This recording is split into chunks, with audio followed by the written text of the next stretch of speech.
আজকে আমি আপনাদের সামনে নিয়ে চলে আসলাম একটা ভিন্ন স্বাদের পনির দিয়ে পটলের পুর রেসিপি, যেটা হয়তো আপনারা আগে কোনো দিন এইভাবে ট্রাই করে দেখেননি। একবার ট্রাই করে দেখুন, আশা করি সবার মুখে লেগে থাকবে। কিন্তু আমি যে প্রসেসে দেখাচ্ছি আপনারাও সেম প্রসেসে করে দেখুন, খেতে অসাধারণ হবে। তাহলে চলুন রেসিপিটি শুরু করা যাক।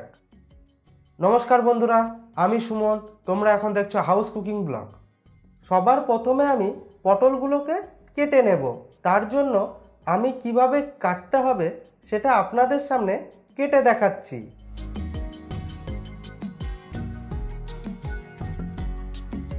পটলটা কাটা কিন্তু খুবই সহজ, দেখে ঘাবড়াবেন না। বাড়িতে একবার ট্রাই করে দেখবেন, খুব সহজেই কেটে নিতে পারবেন। এটা কিন্তু মোটা করে খোসা ফেলে দেবেন না, তাহলে ভালো হবে না। এইভাবে পটলের উপরের লেয়ারটা হালকা করে চেঁচে নেবেন। এবার পটলের মাথার যে কোনো এক দিকটা কিছুটা কেটে নেব। আমি যেভাবে কেটে নিলাম আপনারাও সেমভাবে কেটে নেবেন। এবার পটলের মাঝের যে অংশটা সেটা চাকু বা চামচের সাহায্যে গোল গোল করে ঘুরিয়ে বের করে নেবেন। এটা কিন্তু বের করে ফেলে দেবেন না, এটা পরে প্রয়োজন হবে। এভাবে দেখুন পটলের মাঝের অংশটা আমি বের করে নিয়েছি। পটলের কিন্তু একটু করে ধারের অংশ কিছুটা রেখে দিয়েছি। আমার ভিডিওগুলো ভালো লেগে থাকলে অবশ্যই লাইক, শেয়ার এবং সাবস্ক্রাইব করবেন। বেল আইকনটা টিপে দিবেন আমার পরবর্তী ভিডিওগুলো সবার প্রথমে পাওয়ার জন্য। অবশ্যই কমেন্ট করে জানাবেন আমার রেসিপিগুলো কেমন লাগছে আপনাদের। এভাবে আমি সবগুলো কেটে নেব।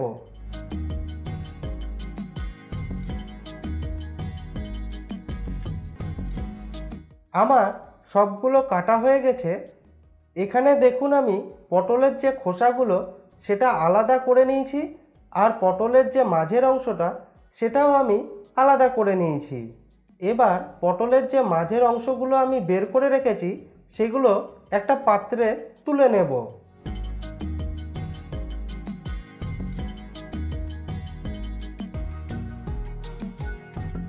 এবার আমি একটা মশলা বানিয়ে নেব। তার জন্য মিক্সির মধ্যে আমি 7-8টা কাজু বাদাম দিয়ে নেব। এখানে আমি 3 চামচের মতো কালো সর্ষে নিয়েছি, সেটা দিয়ে নেব। এখানে আমি 2.5 চামচের মতো পোস্ত নিয়েছি, সেটাও দিয়ে নেব। এই রেসিপিটা একটু ঝাল ঝাল হলে ভালো লাগে, সেই জন্য আমি এখানে 8-10 পিস কাঁচা লঙ্কা নিয়েছি, সেগুলো দিয়ে নেব।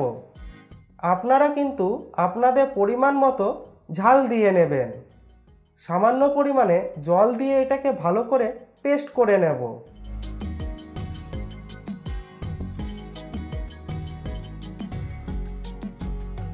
এগুলো আমার ভালো করে পেস্ট করা হয়ে গেছে।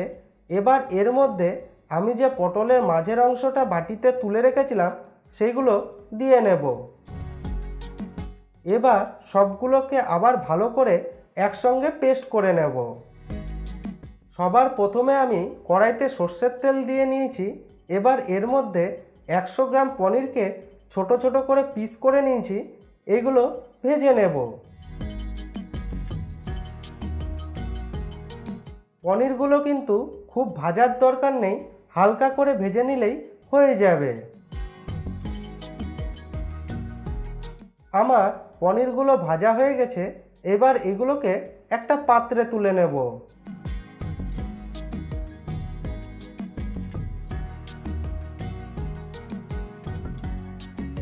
এবার আমি পটলগুলো ভেজে নেব। পটলগুলোকে আমি হলুদ লবণ মাখিয়ে নিয়েছি এবং পটলের ভিতরেও আমি আঙুল দিয়ে লবণ হলুদ ভালো করে মাখিয়ে নিয়েছি। এবার এগুলোকে দিয়ে নেব।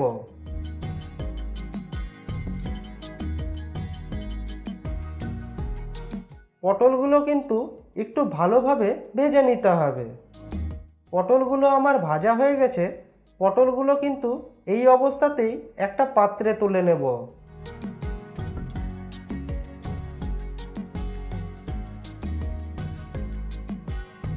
এখান থেকে আমি কিছুটা তেল কমিয়ে নিয়েছি। এবার এর মধ্যে ফোড়ন দিয়ে নেব। তার জন্য এখানে আমি কিছুটা পাঁচফোড়ন দিয়ে নেব।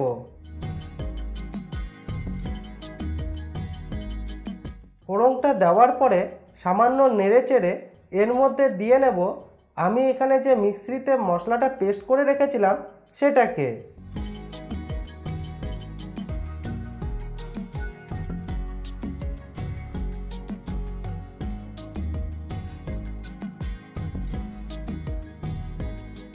এবার আমি এর মধ্যে দিয়ে নেব পরিমাণ মতো লবণ, কিন্তু আমি যেহেতু পটল ভাজার সময় লবণ ইউজ করেছি সেই জন্য লবণটা কিন্তু বুঝে দিতে হবে। এবার আমি 1 চামচের মতো দিয়ে নেব চিনি। আমি এখানে কালারের জন্য ইউজ করছি কাশ্মীরি লঙ্কার গুঁড়ো, সেটা আমি দিয়ে নেব। এটা কিন্তু অপশনাল, আপনারা নাও দিতে পারেন। এবার দিয়ে নেব 1/2 চামচের মতো হলুদ গুঁড়ো। এবার আমি মশলাটাকে ততক্ষণ কষাতে থাকবো যতক্ষণ না মশলা থেকে ভালো করে তেল ছেড়ে আসছে। মশলাটা যাতে নিচে না লেগে যায় তার জন্য মশলা বাটার যে বাটিটা ছিল সেটাতে সামান্য জল দিয়ে সেটাকে ধুয়ে নিয়ে এর মধ্যে দিয়ে নেব।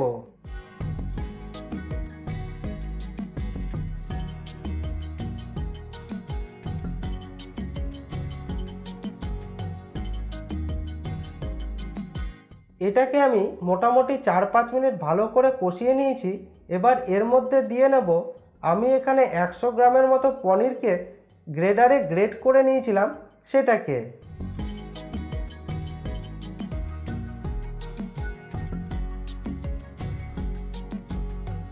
এবার এটাকে ততক্ষণ কষিয়ে নেব যতক্ষণ না পনিরের থেকে কাঁচা ভাবটা চলে যাচ্ছে। মশলাটা দেখুন আমার ভালো করে কষানো হয়ে গেছে এবং পনিরের যে কাঁচা ভাবটাও সেটা চলে গেছে। এবার এর মধ্যে দিয়ে নেব আমি যে কিছুটা পনির ভেজে রেখেছিলাম সেগুলোকে। এবার এটাকে 2 থেকে 3 মিনিট ভালোভাবে মিডিয়াম হিটে কষিয়ে নিলেই রেডি হয়ে যাবে পটলের পুর। আমার দেখুন পটলের পুরটা তৈরি হয়ে গেছে। এবার এটাকে ঠান্ডা করার জন্য কিছুক্ষণ রেখে দেব। পুরটাকে আমি ভালো করে ঠান্ডা করে নিয়ে একটা প্লেটে তুলে নিয়েছি আর পটলগুলোকেও আরেকটা প্লেটে তুলে নিয়েছি। এবার এই পুরগুলোকে পটলের মধ্যে ভালো করে ঢুকিয়ে দিতে হবে। ঠিক আমি যেভাবে করে দেখাচ্ছি আপনারাও একই প্রসেসে করে নেবেন। এভাবে আমি পটলের মধ্যে প্রত্যেকটা পুরকে ভালো করে ঢুকিয়ে নেব। আমি কিন্তু এই রেসিপিটি বাড়িতে অনেকবার তৈরি করে দেখেছি, খেতে অসাধারণ লাগে। আমার বাড়িতে সকলেও কিন্তু এই রেসিপিটি খুব পছন্দ করে, তাই নিয়ে চলে আসলাম আপনাদের সামনে এই রেসিপিটি।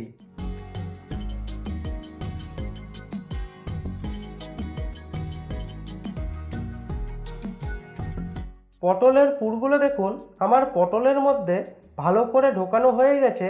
এইভাবে আপনারা গরম গরম পরিবেশন করে দেন গরম ভাতের সাথে।